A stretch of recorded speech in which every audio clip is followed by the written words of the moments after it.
What up, Fight World? It's your boy Ego, and I'm back with some more fighting. The wait is over. UFC 249, Saturday, May 9th. It's been a minute since we've had some live combat sports, but we back. Watch Ferguson versus Gaethje and Cejudo versus Cruz. Back-to-back title fights on ESPN Plus pay-per-view.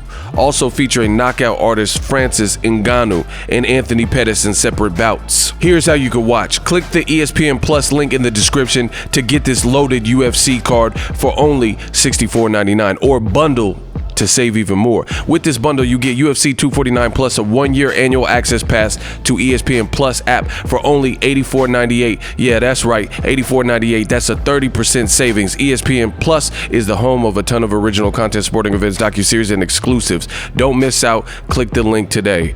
We working.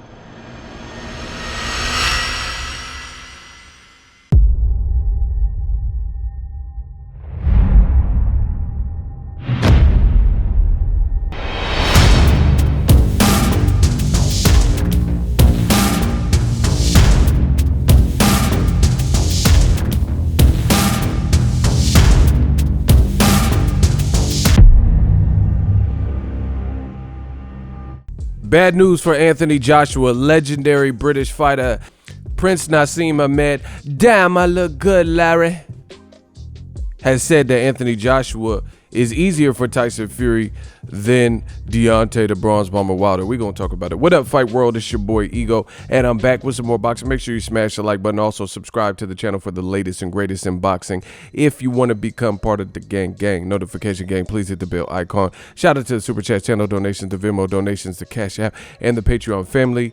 We working. Now, you guys seen the link at the beginning. Shout out to our sponsor on the channel. Get UFC 249. It tells you all the details, link in the description. Let's get it. Now, legendary Prince Naseem Hamed, he weighed in, British fighter. Actually, one of my favorite fighters. If you watch my channel, you will know this about me.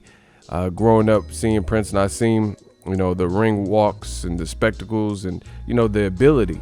He's backing Tyson Fury in this upcoming, you know, generation of fighters. And he did an interview on Heavyweight Podcast. This is what he says. What Tyson Fury has done has been phenomenal. I'm looking forward to seeing Tyson Fury versus Anthony Joshua, and I do believe that Tyson Fury is too fast and too slick. I think that's maybe an easier fight than the Deontay Wilder one, and the Wilder one was very easy. So that's a mouthful. That's like, you know, it doesn't seem like much, but you got to really unpack what he said, and that's what I do on my channel. We unpack, coming to you live.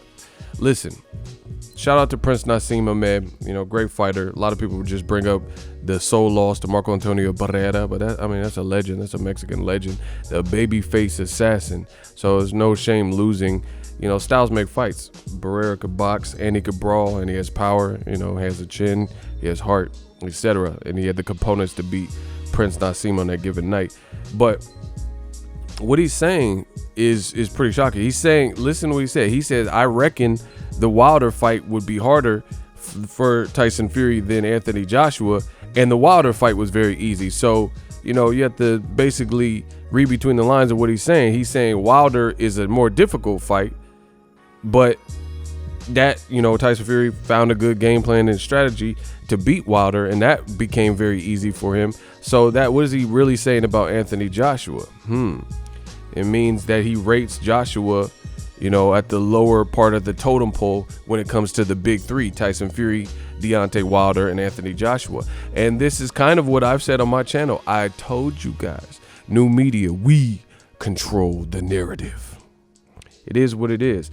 You see it. Joshua's not a bad fighter. Joshua is definitely a good fighter, but I think it was an eye-opener for many, the pair of Andy Ruiz fights, even the win, because they seen Joshua almost have like a struggle type of performance, and not in the sense of he struggled like he wasn't winning the rounds, but he was struggling to keep to the game plan and struggling to not derive from the game plan and move and stick and move. Even when he had a dead man in there, Andy Ruiz clearly came out of shape. Joshua had no confidence to really put a stamp on the performance. Now, that wouldn't be bad if we've known Joshua for that, but Joshua the way he was built from Eddie Hearns and a lot of the Joshua Man fans and, you know, British fans and whatnot, they labeled him a knockout artist. So to go from a feared knockout artist and, you know, a guy who's built like a Avenger and action figure and stuff to having to have that type of output and performance, you know, it makes you wonder. And, you know, needless to say, the Ruiz first fight, I don't got to go into that much. That was just a disastrous fight from the third round on, you know, for Joshua. A lot of people perceive he quit, myself, Deontay Wilder, and others. You know, he got dropped 4 times. So we already know that was a blunderous performance. But even the victory. So that's kind of where Joshua's career is at. And it's crazy how these things happen in boxing, because if you look at the paradigm and you look at the compare and contrast, Wilder got beat by Tyson Fury, and he got beat soundly, right, in the rematch. But people still are making comments like Prince Naseem, and I still feel people feel Wilder is still hard to deal with, much more so than Joshua. That's why people say Joshua has been quote unquote exposed, because people are still, if you listen to the interviews from the trained professionals and boxers and former champions and stuff, they're still looking at Wilder as, you know, really a problem. Like saying, oh, in the third fight, I'm interested in it. But people are like, a lot of the UK, this is a lot of UK energy. I got to call it what it is. A lot of UK energy. They're making it sound like Fury versus Joshua, such a big fight. But really, if you break it down, I don't really know many people who are picking Joshua to even beat Tyson Fury. Yes, it would be a big fight for British boxing, because it'll be the first time that I could recall where you had 2 named British heavyweights and they went to battle, you know, in their primes, I guess you could say. And, you know, for that reason, it would be something that people would want to watch. But I don't really think people feel much different, a lot of people, than Prince Naseem, that Joshua is actually going to win. Fury is very crafty, and he seems like he gets up for the bigger challenges, the Klitschko's, the Wilder fights. You know, he doesn't necessarily look great in some of the other fights, like the Otto Wallin fight, but, you know, maybe that's part of the weird enigma of Fury and what it takes for him to have a better camp and, you know, be more disciplined and have a, you know, stick to the game plans and stuff. I don't know. Some people are like that, where they kind of fight to the competition. But we know Fury has beaten 2 guys, Klitschko and Wilder, who had 10 or more title reign, you know, defenses. So that's a hell of a thing. So I really don't know. It's crazy because I don't even see all the people that were talking about Joshua. They just like disappeared, like vaporized. It's like, where are they? You know, I don't really hear Joshua's name even being mentioned unless it's Eddie Hearn or Anthony Joshua, really. You know, so I got to agree with Prince Naseem Hamed. I do think this fight favors Fury. He's big. He, you know, fought a different style that people didn't even think he could do. And Joshua would be dealing with a bigger person.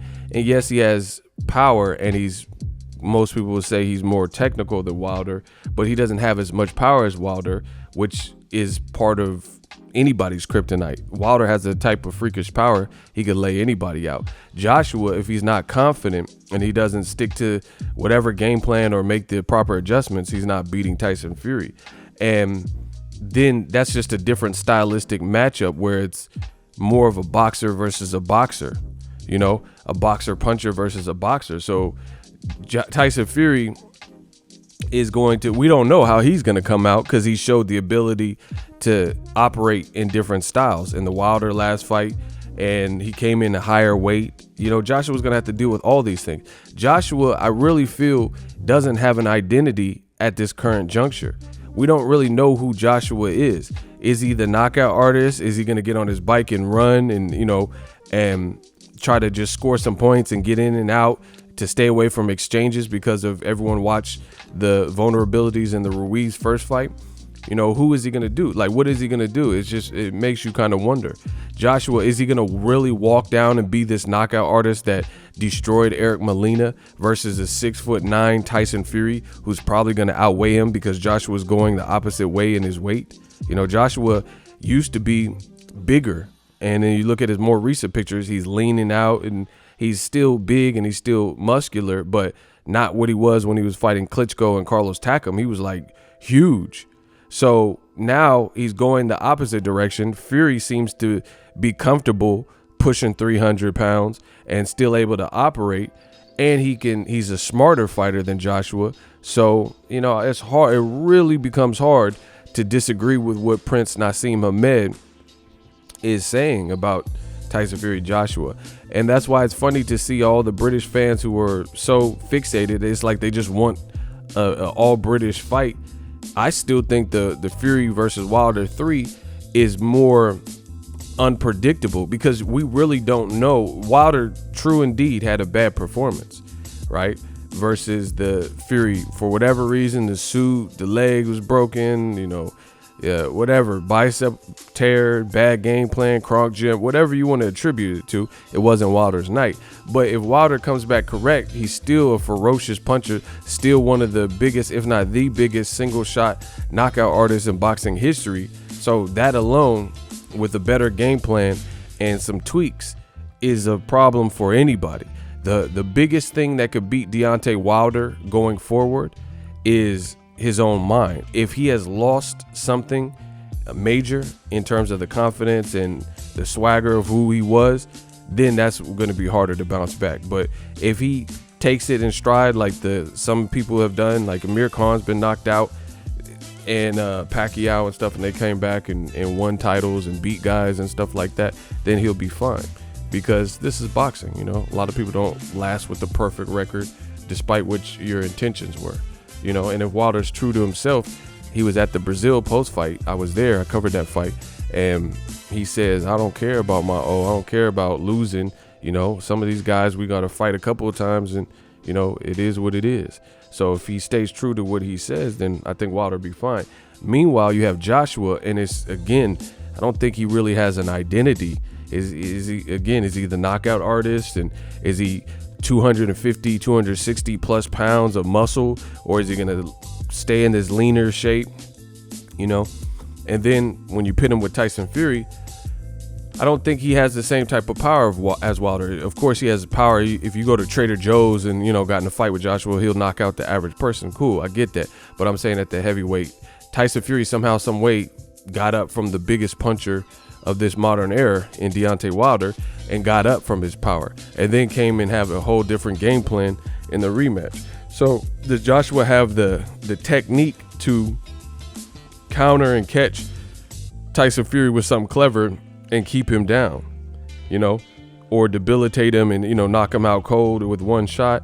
I don't know. So I agree with Tyson Fury. I think he'll beat Joshua, you know. Let me know what you guys think. Do you agree with Prince Naseem Hamed and my assessment? Drop your thoughts in the comment section. If you love what I'm doing, smash the like button. Holla at those links. UFC 249 ESPN Plus pay-per-view. You can get the individual ESPN Plus pay-per-view, and that's one price, $64.99. Or if you're a new subscriber or on a monthly plan, pay $20 more, $84.98. You get this UFC 249 as well as 1 year of ESPN Plus streaming app for that included price of $84.98. So definitely a great deal, and you save some money when you bundle. Let me know what you guys think. Drop your thoughts in the comment section. Let me know how I did on this video. As always, hate, comment, and subscribe. Till next video is Ego signing off. So if you enjoyed this video and want more content like this on the channel, you can show your appreciation by going to the PayPal donate button or the YouTube support button, and you can donate any amount that you feel is equivalent to the value of this video. Much more to come. Thank you guys for your support. Boxingego, the future of boxing.